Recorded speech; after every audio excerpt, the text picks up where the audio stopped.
এটা চালানোর শুরুতে আমার একটা গল্প আছে। সেই গল্পটা হচ্ছে আমি ক্লাস 7-এ পড়ালেখা করতাম। দেখা গেছে আমাদের আর্থিক অবস্থার কারণে সামনের দিকে আগাতে পারি নাই। তারপরে দিয়ে দেখা গেছে পার্শ্ববর্তী এলাকার সাথে আমাদের সাথে একটু ঝগড়াঝাটি হয়েছিল, যার কারণে মনে করেন দেখা গেছে মানে খুব একটা মারাত্মকভাবে একটা ঝগড়াঝাটির সৃষ্টি হয়েছে। ওই ঝগড়াঝাটির পর দিয়ে দেখা গেছে আমার মামা বা চট্টগ্রামে বন্দরে আনসারের চাকরি করতো। আমাকে মামা চট্টগ্রাম নিয়ে আসছে, আমাদের আইনা এই কারণে হেল্পারি অবস্থায় দিছে। তখন আমি অনেক ছোট ছিলাম, মানে যে সময় আসছি ওই সময় আমার মনে করেন মোচও তেমন একটা ওঠে নাই। তারপরে কাজ করতেছি তো আমার সাথে দুইজন আরো হেল্পার ছিল, ওরা আমার অনেক সিনিয়র। আমি আবার তার পাশে দিয়ে দাঁড়িয়ে থাকতাম, ওই কিভাবে গাড়ি চালায় আমি দেখতাম। সিটে বসে দেখা গেছে আমি ব্রেক লাগ পাইতাম না, অ্যাক্সেলারেটর লাগ পাইতাম না। এরকম দেখতে আমার মনে করেন আমার ভিতরে একটা মানে নলেজ একটা মোটামুটি আসছে। ওইরকম করে দিন কি দিন রাত কি রাত বছর কি বছর ওর সাথে আমি শ্রম দিয়ে আজকে এই পর্যন্ত এতটুকু পর্যন্ত আসছে। হেল্পারি করতেছি, হেল্পারি করার ক্ষেত্রে উস্তাদের একটা মানে ভুল সাজেশনের কারণে যাই রে আজকে আমার এই যে হাতের এই অবস্থা। এখন আপনার রক কাটা গেছে 3টা, পুরোপুরি জায়গাটা এখনো মিশে নাই।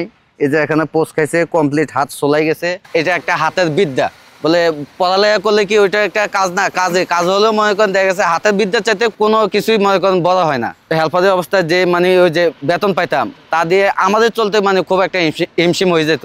এই সকাল 8টা থেকে রাত 8টা, সেক্ষেত্রে দেখা গেছে আমাদের বেসিক বেতন যেটা ওইটাই মনে করেন আপনার 40,000 টাকা। এটাকে বলে যে বাকেট, এটার আপনার ক্যাপাসিটি হচ্ছে যে আপনার 2.5 টন। তো এই বাকেট দিয়ে আমরা জাহাজ থেকে মাল উঠাই। সে মালটা হলো যেন মনে করেন কয়লা উঠাই, পাথর উঠাই, বালি উঠাই, সব ধরনের মাল সামানি আমরা উঠাই। তবে তার মধ্যে আমাদের এখানে শুধু 3টা কাজই চলে। এক হচ্ছে কয়লা, যেটা আমাদের নিজস্ব মালিকের, এগুলাকে বলে যে আপনার ওয়ার। তো এগুলা মনে করেন চলতে এটার একটা ক্ষয় আছে। মনে করেন এটা কখন ছিঁড়বে সেটা আপনাকে বলে ছিঁড়বে না। ছিঁড়ে গেলে দেখা গেছে একে আমার গাড়ির ক্ষতি হবে, দ্বিতীয়ত আমার বাকেটের ক্ষতি হবে, তৃতীয়ত মনে করেন ছিঁড়ে কি জাহাজে পড়ছে না মানুষের উপরে পড়ছে না গাড়ির উপরে পড়ছে সেটাও বলা যাচ্ছে না। তো সেক্ষেত্রে মনে করেন আমরা 2-4 দিন আগে থাকতেই মনে করেন এটা একটা পাল্টানোর চেষ্টা করি। লেবারের ক্ষেত্রে দেখা গেছে আপনার মনে করেন এক একটা জাহাজ ম্যাক্সিমাম 2 থেকে 3 দিন সময় লাগে। আমাদের এই ক্ষেত্রে মনে করেন 24 ঘন্টার ভিতরে জাহাজ একটা খালি হয়ে যায়।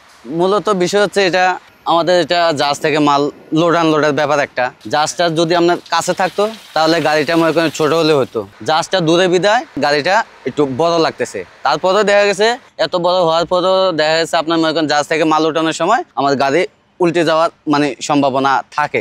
যদি ছোট গাড়ি হতো তাহলে এই কাজটা সম্ভব হতো না। ক্যাপাসিটি হচ্ছে আপনার 80 টন ক্রেন, বিশেষ আপনার বিল্ডিং বানায়, হাসপাতাল বানায়, রাস্তার কাজে কামে সব ক্ষেত্রে মনে করেন সব কাজে ব্যবহার হয়। কাজ চলে এক শিফটে সকাল থেকে সন্ধ্যা পর্যন্ত, তার মধ্যে আমি একজনই এনাফ। আর আমার সহযোগী বলতে আমার হেল্পার আছে, ও টুকটাক চালাইতে পারে আমার সাথে, ও একটু মানে আমার একটু সহযোগিতা করে।